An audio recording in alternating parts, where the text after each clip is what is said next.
Hi everyone. Please subscribe for new episodes. Let us go. When someone vanishes without a trace, the most crucial clues are often hidden in their actions and words in the days leading up to their disappearance. The last place Shuma was seen might hold evidence of what happened to her. As a detective, I've seen this pattern time and again. Shuma Gray caught the attention of a young man in his 20s, and her mother was not at ease with the situation. She called him, pleading to leave her daughter alone, as she was just 14 and he was an adult. Despite her mother's discomfort, Shuma and the man grew closer, prompting her mother to report him. We investigated her claims, and they were substantiated. 6 months later, Shuma disappeared. Did the same man take her across the border to Mexico? I feared the worst when a burned body of an African-American girl was found in a town on the Mexican border. The police feared the worst too. She was the same age, race, and had similar facial features as Shuma Gray, a 14-year-old student at Buena High School in Ventura, California. Shuma loved school and excelled academically, especially during her first year of high school. She was a dutiful girl who enjoyed spending time with her family. We were all close, supporting each other as siblings do, raised in a tight-knit family. Her relationship with her mother, Francine Black, was particularly close. Shuma was a beloved child, always by my side, never doing anything wrong. She never skipped school, drank alcohol, or used drugs. She was an overall wonderful person and a great daughter. As for boys, Shuma had no experience dealing with them, which pleased Francine. At 14, she had no boyfriend and showed no interest in boys, preferring the company of her girlfriends. However, over the first few months of the year, Francine noticed a change in her daughter. Her grades began to slip, which was out of character for Shuma. She had never received bad grades before. Francine was puzzled by Shuma's sudden academic decline and then heard from Shuma's soccer coach about an incident involving an older boy named Andrew Joshua Tafu. It turned out that Tafu, a friend of one of Shuma's older brothers, was a classmate at St. Bonaventure High School in Ventura, California. They weren't close friends, but they played soccer together. Clearly, Tafu had recently noticed his friend's younger sister and was taken by her beauty. That was the beginning of the end. When Francine learned that Tafu was 20 years old and 6 years older than her daughter Shuma, she realized she couldn't let the matter slide. Shuma was a 14-year-old virgin with no relationships with boys her age, let alone knowledge of relationships with boys in general. Francine had a serious talk with her daughter, explaining that the relationship was inappropriate and whatever was happening between them was unacceptable. It was not in line with their family values and would not happen under their roof. Francine called Tafu, asking him to leave her daughter alone, emphasizing that her daughter was only 14 and he was an adult. She acted in Shuma's best interest, as she had always been a good girl who respected her mother. Francine hoped Shuma would distance herself from Tafu and work on improving her grades. She said she would do as her mother asked. In March, Francine was driving by the high school when she decided to have lunch with her daughter. She went to 6 different restaurants near the school, but Shuma wasn't at any of them. It was clear her daughter had been lying to her. "Where are you?" she had said. "I'll come to your friends."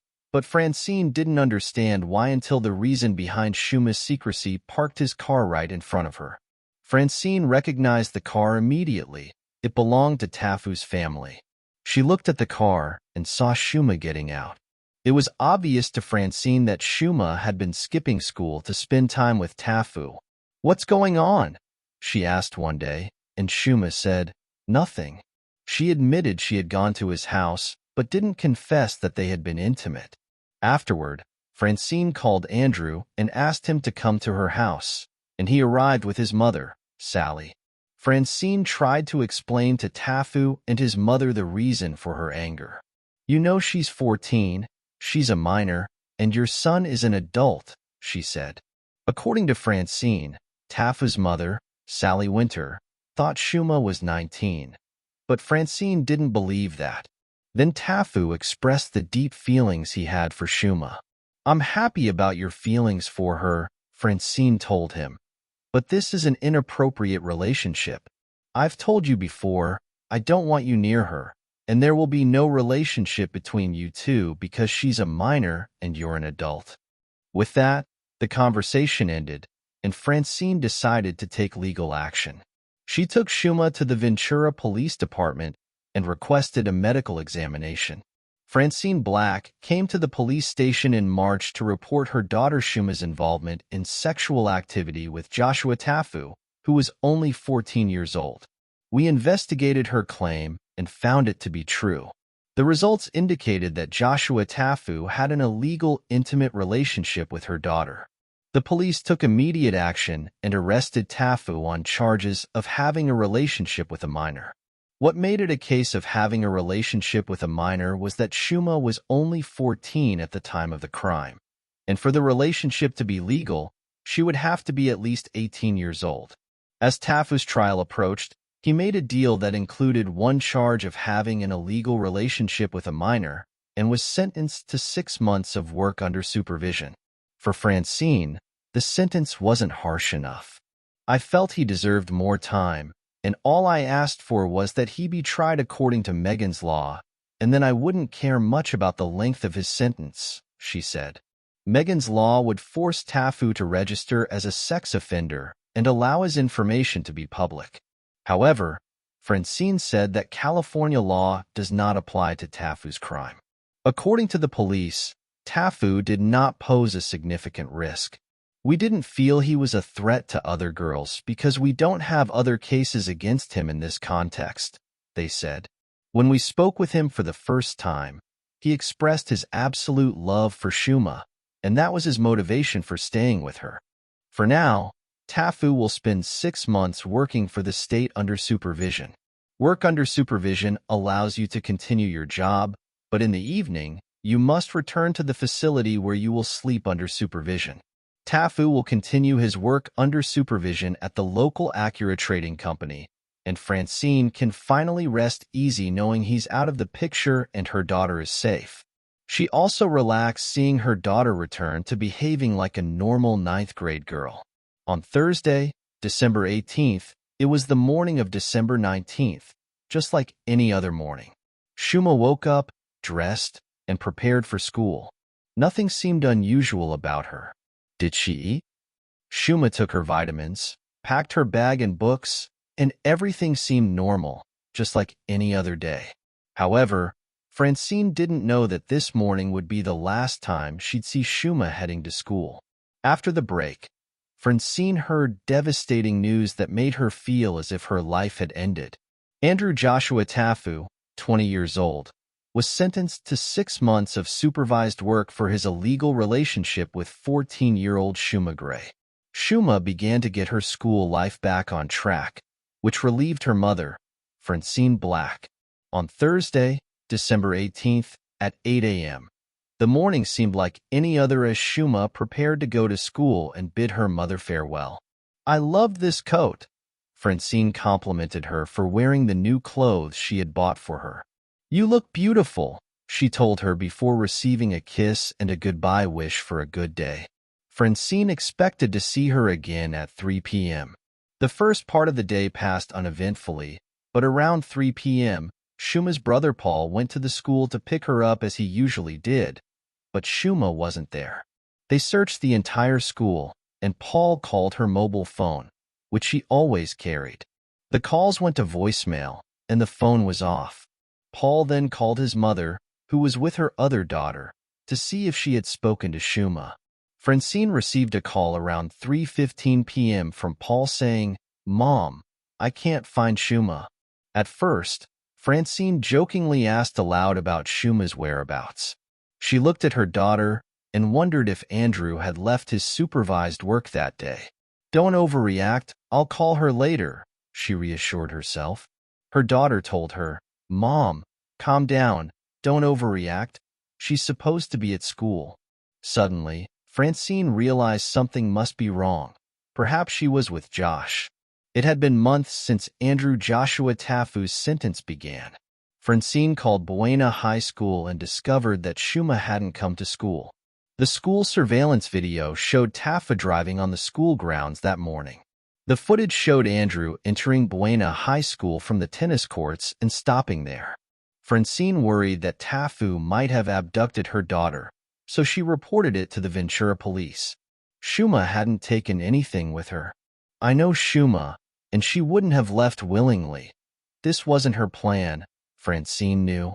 The first step for the investigators was to contact Tafu's family and his workplace. They learned that he had left his supervised work at midnight on December 18th and was supposed to be home, but he hadn't returned. The police were then informed by the trader of a very valuable piece of information. They conducted an inventory of the vehicles and discovered that an Acura car was missing. The investigators believed that Tafu might have stolen the Acura from the warehouse after his arrest. They entered the car's front plate numbers and marked it as stolen nationwide. The information was sent to all security forces, including border and immigration teams, at all border crossings. The immigration department had the front plate numbers, and their cameras monitored the cars entering and exiting. We're very close to the border, only 5 hours away, so it's not unusual for people to head there. If Shuma really crossed the border, it's the worst scenario she could face. The security forces would encounter at any time. When someone leaves the United States for Mexico, it becomes harder for the police to locate them for several reasons, one of which is that the police don't have the same authority in Mexico as they do in the United States. There's more corruption, and the police there are more lethal. As the investigators waited for results related to the vehicle's license plates, they scrutinized the events surrounding Shima's disappearance. No one knew how Shua entered the car, or if she did so willingly. No one knew what happened. What we knew was that she was a minor, and he was an adult without guardianship over her, so he couldn't take her from her parents. Circumstantial evidence led investigators to believe that Shua was somewhere with Tafu, and due to the age difference, the police immediately issued an arrest warrant for him. While we were tracking the stolen car, other investigators were working on arresting Josh Tafu on kidnapping charges. Then a report reached the Ventura police about the car's front license plate in the stolen car database. The U.S. Customs informed us that the car had crossed into Mexico. The car crossed the border at 1 minute past 1, which means it had been driving through Mexico for 5 hours. At this stage, Shum and Tafu could be hundreds of miles deep in the dangerous deserts of Mexico. Francine was devastated when they told me that the Acura TSX had crossed the border into Mexico. I felt like my life was over. Everything was over. With all evidence pointing to the suspect and victim leaving the country, the Ventura police now had to turn to the FBI. When I confirmed that they had crossed the border, I contacted the FBI to help us, and they took on an important role in this investigation regarding communication with people outside our jurisdiction, including communication with Mexico. Meanwhile, questions continued to flow into Francine's mind. Will I see my daughter again? Will she be harmed? How will I find her? With each passing day without news of her daughter, Francine began to feel that she wasn't doing enough for her daughter, so she decided to take matters into her own hands. She took responsibility for communicating with the American consul and the Mexican embassy and drove to San Diego. I parked my car and crossed the border, staying 2 days back and forth to file a missing person report. But in the week following Shuoma's disappearance, there was no evidence of the pair on either side of the border. Sunday, January 6th, 3 weeks had passed since she disappeared. Francine heard about a death in the Tafu family. She wondered if Tafu would return home to share his family's grief. She began to monitor his mother's house. I was watching, parked my car, and continued to wait. She parked her car outside Tafu's father's house, Sally Winter, and then she thought she saw several people leaving the house, including Tafu and Shuoma. Shuoma was walking very slowly. According to Sally Winter, she hadn't seen Shuoma and Tafu since they disappeared, so it was impossible for Francine to have seen them in front of the house. I couldn't see the car's license plate. She wondered if Tafu had brought Shua back to the United States and if he and his family were holding her. After the break, the investigators found the first promising clue, but it wasn't the evidence Francine wanted. They found the body of a young girl resembling Shua's description in Mexico. She was burned and unrecognizable. The investigators had evidence that Shima G, 14 years old, had left the country to Mexico, either willingly or under pressure, with Andrew Joshua Tafu, 20 years old, in March. 3 months after Shuma's disappearance, Francine felt frustrated due to the lack of progress in the investigation. She felt as if nothing was being done, so she decided to personally visit the FBI office to hear about the case's progress. Finally, the official arrived at the office. "I have all these recordings, all this evidence. We are doing everything we can," she said. But according to Francine, before she could get news about the FBI's investigation, the official made a frightening statement: "I think Shima is dead." Until that moment, Francine had been able to avoid the thought of her daughter's death, but now it began to haunt her. "Until I see a body, until the DNA results come out, I believe she is alive," she said. Francine was not satisfied with her conversation with the FBI official. "She didn't explain why she believes my daughter is dead, so I don't know why she would tell me that," Francine said. Hearing about Shuma's death was something that had been in her mind, but she had hoped for the best. The FBI confirmed that they had not made such a statement, but they had requested a DNA sample from Francine, which might have led her to this belief. However, the local police took the possibility of Shuma's death seriously. When a 14-year-old girl is missing in a foreign country, there is always a possibility that the person is dead, they said. In June, while Francine struggled to stay positive, the months continued to pass. Then the investigators discovered a frightening piece of information. Throughout the investigation, we never stopped looking for Shua, and part of this search was checking forensic sites for information about people who had died or were killed. In one of these searches, the body of a young girl was discovered in Mexicali, a Mexican city south of the border. The body resembled Shima, matching in age, race, and even facial structure. The investigators informed Francine about the body and the terrifying condition it was found in. They had found the body of a young girl matching Shima's description. She was burned and decomposed. Suddenly, the worst possibility, that Shuma had been killed in Mexico, became more likely than ever before. Francine began to wonder if this was Shuma. In August, before the investigators could confirm or deny whether the body was Shuma, Francine heard about a potential breakthrough in the case from a source in the International Missing Persons Organization. Someone might have seen her daughter. "I was very skeptical. She was seen in March, 3 months after Shuma's disappearance, in Acapulco, Mexico. It happened when a tourist sat in a local restaurant and spoke with a young waitress who seemed American. She was serving the tourist and was very kind. The lady she was serving couldn't believe she was American. It seemed they had a good and quickly established relationship. The lady asked her name, and she said it was Shua. The tourist who met Shuma became curious about the girl with the unusual name. So she searched for her on the internet and found that Shuma was a missing person from Ventura, California. She contacted the FBI and the Missing Persons Organization and reported what she saw. But as much as she hoped her daughter was alive, Francine remained skeptical. "At first, I thought it might be a trick. Is that lady telling the truth? Did she really see her?" FBI agents visited the island. As the investigation into Shuma's disappearance continued, Francine felt increasingly frustrated by the lack of progress. She decided to personally visit the FBI office to hear about the case's developments firsthand.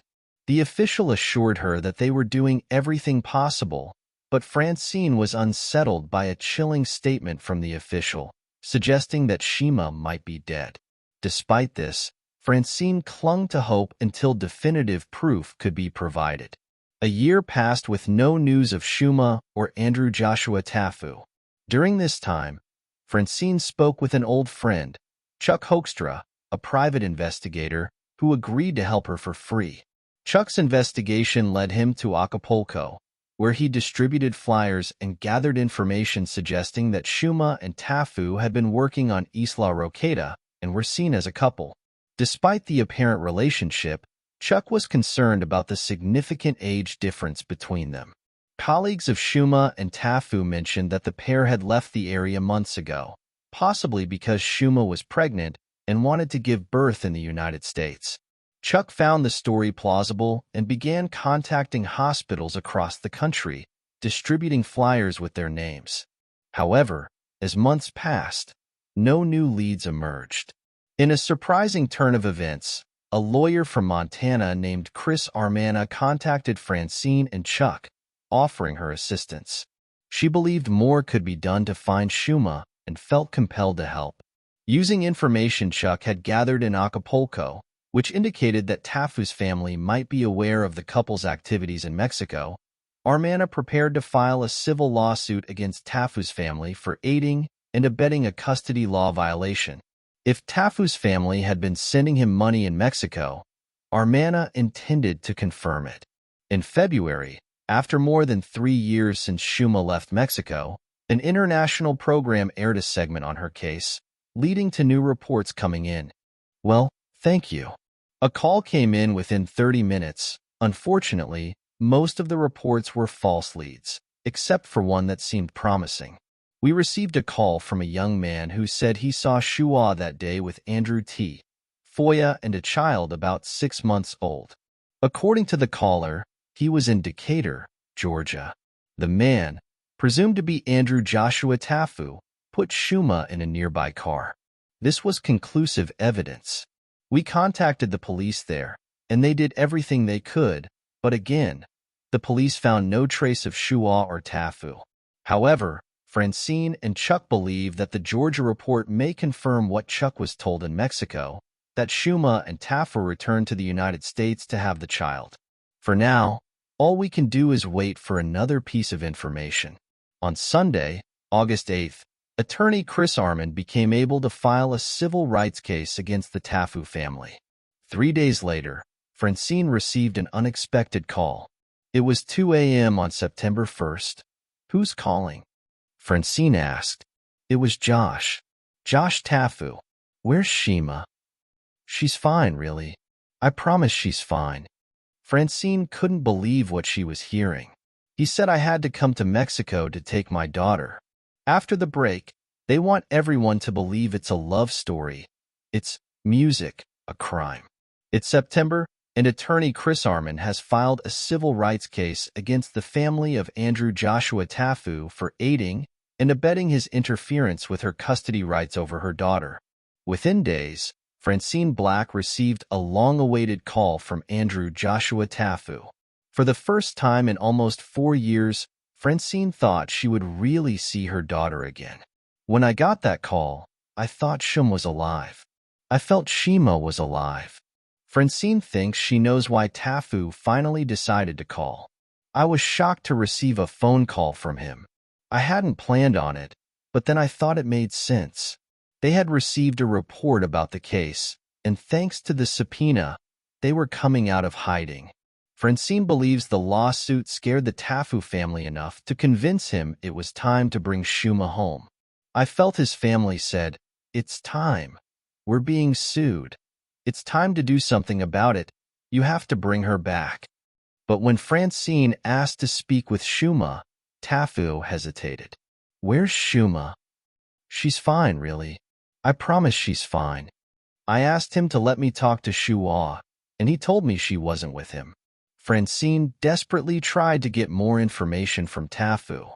He told me he didn't have a phone number or address, but he would call me and give me a phone number and address. Josh told her he would call her the next day, but he didn't. So we immediately called the sheriff's office and informed them, and we also called the FBI. If Tafu was telling the truth, the question now is whether Shua went with him to Mexico willingly or if he forced her in some way. Their friends in Acapulco said Shima and Tafu were lovers, but for Chris Armand, the matter is out of context. I think there's a good chance the reason behind seeing Shima working in Mexico and getting close to him is because she was brainwashed. We have to remember that she left at a very young age. She was 14 years old, and her relationship with Josh started even earlier than that. Ventura police see no evidence of brainwashing, but they consider Foya's actions illegal. In the end, I think what we have is an adult man who thinks he's in love with a girl of age. After several days, despite knowing he was a wanted man, Tafu contacted the FBI and the American police, informing them of his location outside Acapulco. It's now clear that the Georgia report was mistaken. There was no child, and Shima and Tafu had been in Mexico all this time. Arrangements were made with the United States Police for their return, and finally, Shima's return became a reality. Francine prepared herself for the emotional reunion. She had many mixed feelings, wondering how Shima would be, how she would look, and how she would interact with them after a month of legal struggles. The American police arranged to accompany Shima and Tafu to Los Angeles International Airport on October 5th. Francine was very afraid that day. It was supposed to be a happy day in her life, but for some reason, she felt sad, even though she would finally see Shua. She felt that her daughter would not be the same person she was when she last saw her in December. Shima's family traveled to the airport to await the big moment. They couldn't guess how she would act when she came out of the gate, but she went straight to her father, then her mother, and then her grandmother. Although Tafu was arrested and charged with kidnapping a child, for Francine, it was a bittersweet meeting. She felt sad looking at Shuma, her little daughter who had been through so much and seemed to bear the marks of the sun and to have been exploited to the utmost. Now the battle escalates between different versions of the truth. Francine still believes that Shima was kidnapped. She was completely different. She was not her daughter. Her brain had been washed. According to her family, they were shocked by Shuma's explanation for her disappearance. She said she loved Tafu and left with him voluntarily. I don't want to discuss anything. I think will is a very big word when you're 14 years old. I think when we grow up, we see things that have passed and that we wanted to do when we were 14 years old. They are not necessarily decisions we make with any kind of maturity. And I know that Shua has the legal capacity to consent in this country. So whether she thought she went voluntarily or not, according to the law, she did not. They want everyone to believe it's a love story. It's a crime with no love in it. Shima's family is convinced that Shima is a victim of what is called Stockholm Syndrome. Stockholm Syndrome is what happens when you want to please your kidnapper and do everything you can to protect him, and that's exactly what Shima is doing. As for the Tafu family, they still deny the allegations from Armin's case, including the claim that they were supporting Tafu during the 4 years the couple spent in Mexico. But Tafu still faces charges for his actions, whether she consented or not. It doesn't matter to me because she was a minor.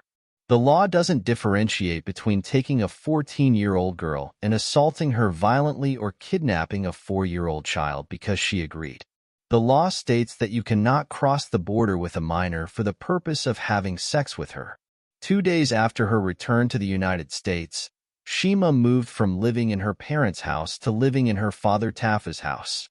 I think this matter will take time to end with a fairy tale, and as for this case, they still have a lot to do. But I think they will succeed.